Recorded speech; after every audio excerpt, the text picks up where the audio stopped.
Salmos 27, versículo 4. Salmo 27, 4 é o texto que nós vamos meditar nessa tarde. Se você pode aí, abre comigo a sua Bíblia. Se você pode, dá uma paradinha aí no que você está fazendo e esteja atento àquilo que Deus quer falar conosco nessa tarde em nome de Jesus. Salmo 27, 4 diz assim: Uma coisa peço ao Senhor e a buscarei, que eu possa morar na casa do Senhor todos os dias da minha vida, para contemplar a beleza do Senhor e meditar no seu templo. Davi foi considerado por Deus um homem segundo o seu coração. Atos 13, 22, A Bíblia diz ali, Davi foi chamado por Deus dessa forma. O maior rei de Israel, o maior rei da história de Israel, o maior conquistador de Israel, desenvolveu, estabeleceu, lutou, venceu, conquistou praticamente tudo. Eu gosto de dizer que nos dias de Salomão não houve guerra. Claro que Salomão teve uma outra pegada de governo, Salomão recebeu de Deus uma sabedoria muito grande, mas eu gosto de dizer que não houve guerras nos dias de Salomão porque Davi venceu todas elas. E na verdade até o templo, toda a construção que Salomão foi quem fez, mas Davi foi quem ajuntou tudo que Salomão utilizou naquela obra tão especial, o templo e a forma como foi feito. Davi foi vitorioso em tudo. Teve os seus erros, teve as suas falhas, cometeu os seus pecados, mas foi um homem, de acordo com o que a Bíblia diz, segundo o coração de Deus. Davi tinha os céus abertos sobre sua vida. Segundo Samuel 12, versículo 8, diz assim: Eu lhe dei a casa do seu senhor e as mulheres do seu senhor em seus braços. Também lhe dei a casa de Israel e de Judá. E se isso fosse pouco, eu teria acrescentado tais e tais coisas. Aqui nesse texto, Deus estava confrontando Davi por causa do pecado com Batseba. E, na minha opinião, foi um pecado até mais grave que o pecado de Saul. Saul pecou e Deus o rejeitou. Agora Davi peca, um pecado naturalmente, se a gente for avaliar de maneira racional, muito mais grave o que Davi fez. Mas Deus confirmou o trono de Davi eternamente. Por quê? Por que Deus rejeitou Saul e aceitou, recebeu Davi, disse para Davi que teria dado o que ele quisesse, o que ele pedisse, Deus daria, ainda que o confrontando por ter pegado algo que não pertencia a ele. E aí, mas Deus fala: eu teria te dado mais. O que Davi tinha? O que eu posso fazer para talvez ser como Davi? Penso que Jesus é o modelo de filho de Deus para nós. Mas Davi é o homem segundo o coração de Deus. Jesus, ele é o principal modelo e é em quem nós nos miramos e queremos alcançar. Efésios 4 fala que tudo que Deus faz e o que ele estabelece, apóstolos, profetas, evangelistas, pastores e mestres, é para trazer crescimento, amadurecimento, até que todos alcancemos a estatura de Cristo. Então, alcançar a estatura de Cristo é o nosso propósito. Viver uma vida que agrada a Deus em tudo sem pecado. Jesus não pecou, foi tentado em tudo e não pecou. Eu e você pecamos. E o pecado nos cerca e nos envolve e está na porta. E às vezes o bem que eu quero eu não faço, o mal que eu quero eu faço. O apóstolo Paulo escreve em Romanos 7. Mas Davi foi um homem pecador como eu e você, mas segundo o coração de Deus. Um homem que teve vitórias em tudo, mesmo sendo pecador. O que ele tinha? Sobre isso que eu quero falar. Quero falar 3 coisas que eu vejo na vida de Davi, que fez ele ser quem ele era. 3 coisas que fizeram com que Davi tivesse sucesso em tudo, mesmo cometendo falhas. 3 coisas que fizeram que Davi tivesse os céus abertos e Deus dissesse para ele: eu te daria mais se você quisesse. Primeira coisa, eu penso que Davi, ele amava a presença do Senhor. Quero ler mais uma vez. Nós lemos aí Salmo 27:4. Ele disse: uma coisa peço ao Senhor e a buscarei, que eu possa morar na casa do Senhor todos os dias da minha vida, para contemplar a beleza do Senhor e meditar no seu templo. Preste atenção. Antes das vitórias, das conquistas, das bênçãos, antes das coisas que ele buscava e que ele ansiava por elas, Davi, ele buscava a presença de Deus. E a gente precisa voltar a falar sobre isso, porque nós falamos sobre prosperidade, nós falamos sobre crescimento, sobre abundância, nós falamos sobre o casamento e uma família feliz, a gente fala sobre um ministério frutífero, sobre discipulado, sobre células, GCs, crescimentos, e a gente busca isso, e eu prego muito sobre isso. Eu penso que existe uma vida de prosperidade, de bênção. Deus tem isso para os seus filhos, mas nada disso tem valor sem a presença de Deus. E Davi entendia esse negócio. Davi, ele disse num outro momento: como a corça suspira pelas correntes das águas, assim suspira por ti a minha alma. Num outro texto ele diz: o meu corpo te deseja como uma terra seca, árida, precisa da água. Davi amava a presença de Deus. E eu e você precisamos entender esse negócio. A presença de Deus, a pessoa de Deus é a coisa mais importante. É o que eu tenho que buscar antes de tudo. Mateus 6, Jesus disse: buscai, pois, o reino de Deus e a sua justiça em primeiro lugar. E as outras coisas, o que comer, o que vestir, as bênçãos, as vitórias, o resto vai ser acrescentado. Mas se você buscar a Deus em primeiro lugar, precisamos entender, a presença é a primeira coisa e é o mais importante. Abraão entendeu isso. Estava disposto a entregar o próprio filho. Na verdade, Abraão entregou 3 filhos. Primeiro Ló, que era como um filho para ele. Penso eu, Abraão, quando sai da sua terra, leva Ló consigo, porque o criava como filho. Ló era um filho sem pai. O pai de Ló, Arã, havia morrido. E Abraão era um pai sem filhos, né? E Abraão criava Ló como seu filho. Num determinado momento, Deus manda ele se despedir de Ló. E manda que Ló fosse para um lado e ele vai para o outro e se despede dele. Depois Abraão abre mão do segundo filho, Ismael. A esposa Sara fica insatisfeita com aquele ambiente que foi gerado, culpa dela mesmo, né? Mas fica insatisfeita e fala: não quero que ele fique aqui com meu filho e tal. E aí Deus fala: é justo o que ela está falando, dá ouvidos para ela. E ele despede-se do segundo filho. E o terceiro, Deus fala com ele: mata o seu filho, o filho da promessa, o filho que ele esperou tantos anos, ele orou tanto, chorou tanto, lutou tanto. Agora Deus fala: abre mão. Abraão entendeu que a presença era o mais importante. Ele não estava disposto a perder a presença de Deus. Por isso, ele se tornou de fato o pai de uma grande nação. Moisés entendeu isso. Moisés disse, em um determinado momento, quando Deus propõe para ele, falou assim: não vou mais, cansei do povo, o povo é muito rebelde, eu vou dar a vitória, vou mandar um anjo, tudo que eu prometi vocês vão conquistar, vocês vão alcançar. Tudo que eu falei, vocês vão entrar na terra, vocês vão possuir, vou dar vitória sobre os amorreus, jebuseus, ferezeus, vou dar vitória sobre todo mundo, mas eu não vou junto com vocês. Aí Moisés falou: se o Senhor não for, eu também não vou. Não me faça arredar o pé daqui, Senhor. Eu não vou sem o Senhor. Moisés entendeu. Por isso teve tanta vitória, tanto êxito. Conseguiu levar aquele povo tão rebelde para entrar em Canaã. Pedro entendeu. Pedro disse: a quem iremos? Só o Senhor tem palavras de vida eterna. Pedro entendeu.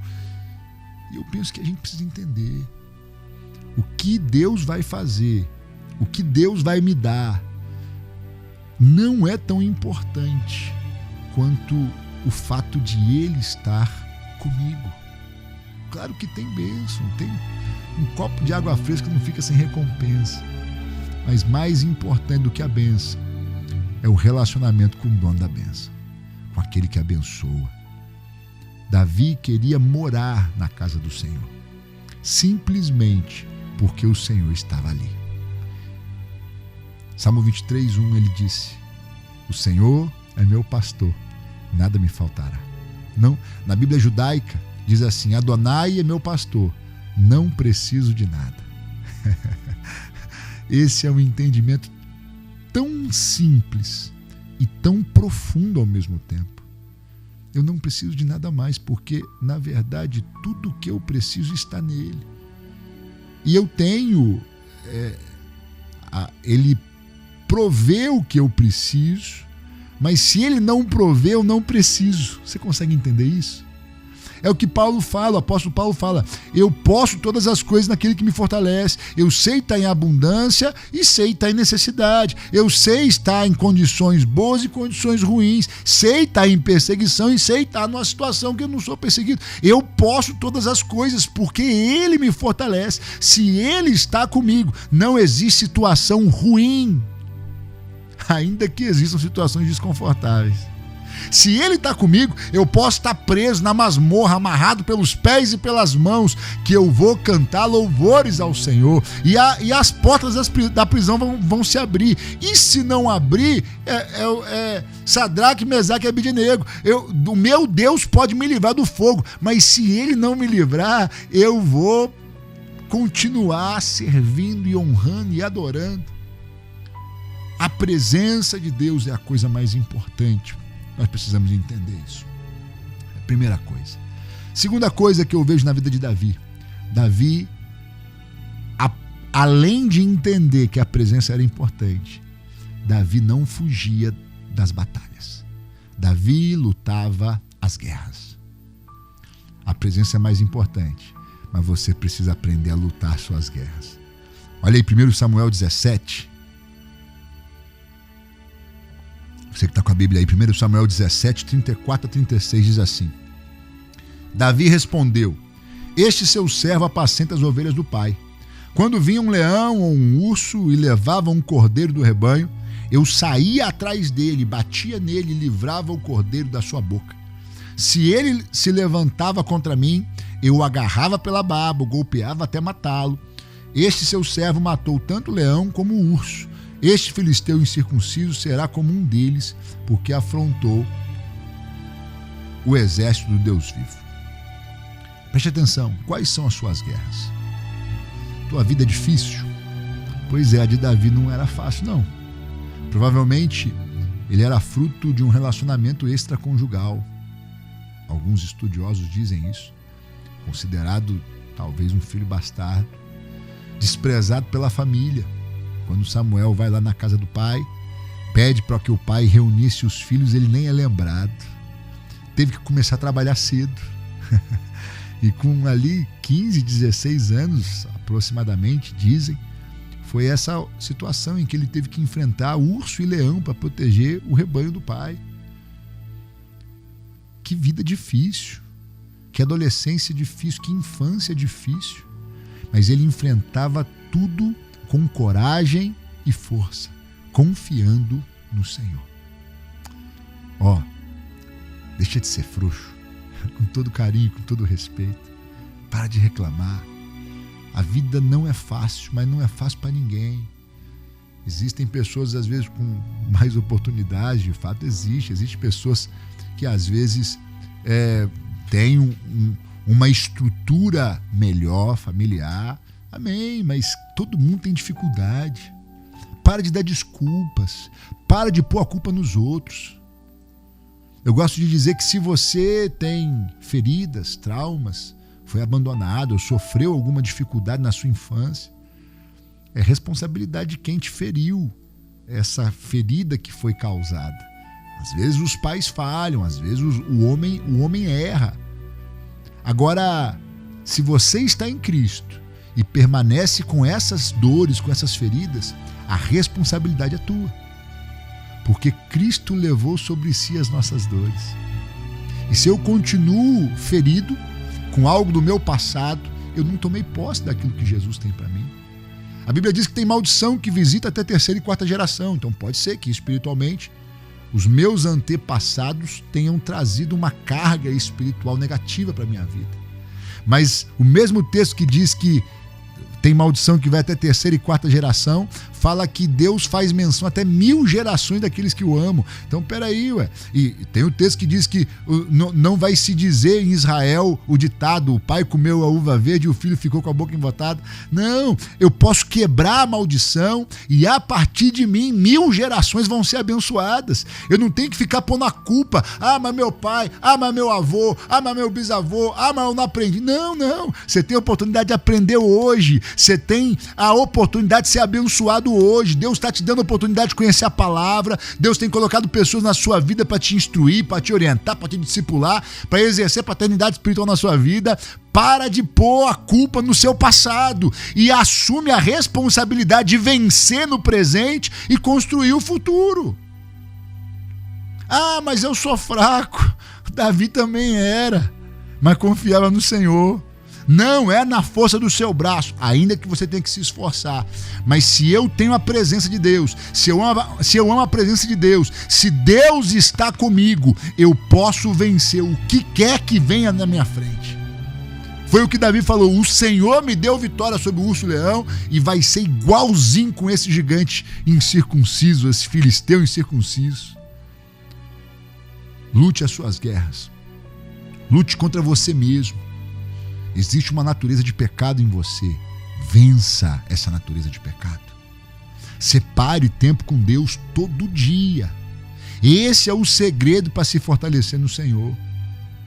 Vença os seus traumas, os seus medos. Vença as suas limitações. E se você não sabe como, pede ajuda. Acredito que muitos sabem. Há 2 anos atrás eu tive um problema de hérnia de disco, que eu fiquei 20 dias de cama, paralisado. Mas eu decidi ter saúde física. Eu procurei um profissional que me ajudou muito, muito, muito, muito. Dr. Rodrigo Peixoto, fisioterapeuta. E ele falou comigo assim: Chicão, você vai ficar bom, você vai voltar a fazer tudo que você fazia antes. Mas você tem que acreditar no processo, você tem que acreditar no que eu vou te falar, você tem que ter paciência no processo, não vai ser rápido e vai doer. E quando você ficar bom, você tem que permanecer no processo. E hoje, graças a Deus, eu estou bem.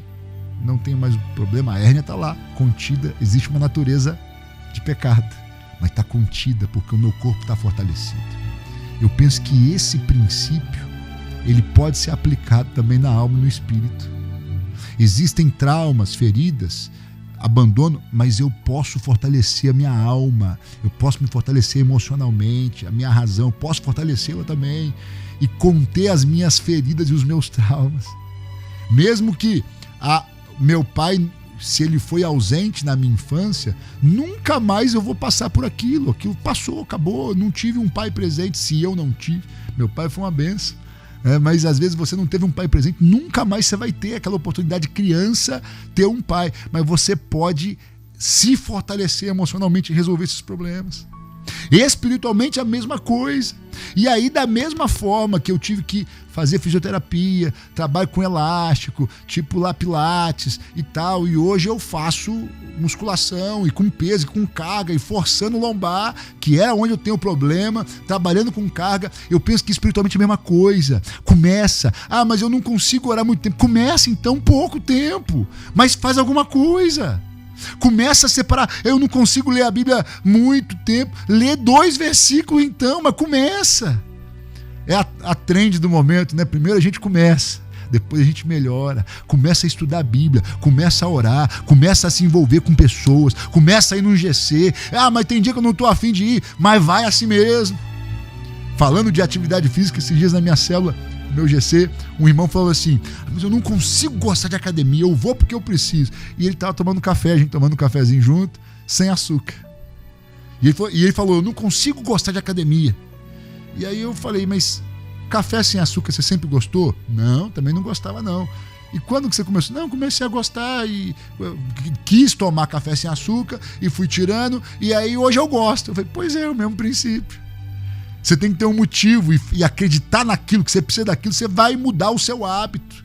Seja para café sem açúcar, seja para uma alimentação equilibrada, seja para atividade física, seja para a vida com Deus. Ah, mas eu não consigo me firmar na igreja. Decide, se firma. Eu não consigo orar. Decide e ora. Lute contra você mesmo. Lute as suas guerras. Luta contra o sistema do mundo.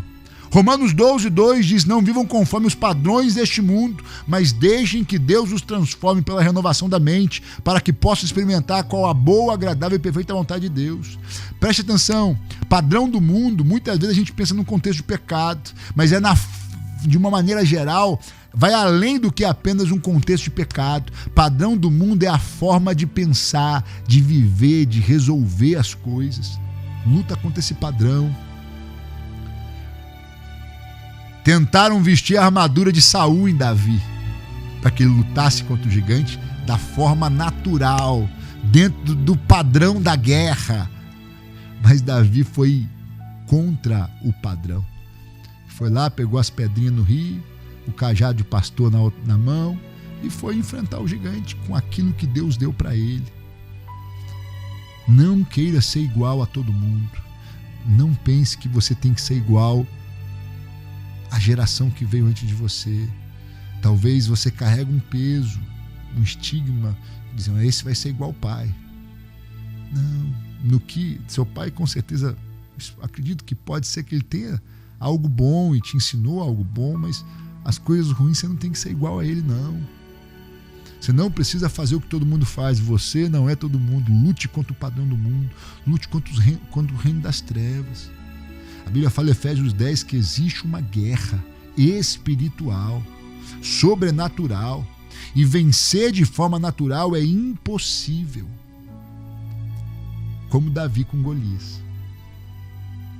Você precisa lutar, decidir lutar. É um leão por dia. Agora não é no padrão do mundo. Deus pode te abençoar, te prosperar, te fazer crescer, mas não é no padrão do mundo. Você tem que trabalhar. Davi foi lá enfrentar Golias, mas a vitória veio de forma natural. Quando você levantar de manhã, antes de qualquer coisa, separa lá 20 minutos. Se você sai muito abafado, acorda 20 minutos antes e busca o Senhor. Ore, peça a graça, a misericórdia, o favor. Seu dia vai render muito mais. Pede para Deus graça para que você desenvolva um bom trabalho e que a pessoa que te contratou, ou o cliente, ou quem quer que seja, não sei a hora que você trabalha. Agora, se você tiver a bênção de Deus, você vai crescer, você vai vencer. Pare de querer fazer as coisas do seu jeito e entenda. Comece a lutar as suas guerras, pondo a confiança no Senhor, fazendo da forma que Ele tem. Aprende com alguém, aprende a desenvolver também. Depois, lá na frente, Davi aprendeu a usar espada, a usar escudo. Davi aprendeu a comandar exército. Ele amadureceu no que diz respeito à guerra. Mas ele lutava sempre pondo a confiança no Senhor. E a terceira coisa que eu quero falar com você, talvez poderia ter sido a segunda, que eu penso que é fundamental para vencer guerras, mas é: receba a unção. 1 Samuel 16, 12 e 13 diz assim: então mandou chamá-lo e o fez entrar. Davi era ruivo, de belos olhos, de boa aparência, e o Senhor disse a Samuel: levante-se e unja-o, pois este é ele. Samuel pegou o chifre do azeite e ungiu Davi no meio de seus irmãos, e daquele dia em diante o Espírito do Senhor se apossou de Davi. Então Samuel se levantou e foi para Ramá. Preste atenção, unção é poder de Deus para um fim específico, e a unção é o que faz a diferença. A unção vem de Deus através de alguém, e eu penso de verdade, eu interpreto o contexto ali, e eu penso que pode ser que Davi enfrentou ursos e leões depois da unção. Eu não posso afirmar isso, eu não tenho um texto que me permita afirmar categoricamente isso. Mas eu não consigo ver uma forma de afirmar o contrário também. A gente sabe que Davi enfrentou ursos e leões porque ele falou isso para Saul ali antes de enfrentar Golias. E ali ele já tinha sido ungido. Eu penso que a unção é poder de Deus. Eu preciso receber de alguém. Eu preciso estar ligado em alguém. Procura uma igreja. Não existe autônomo no reino de Deus, não.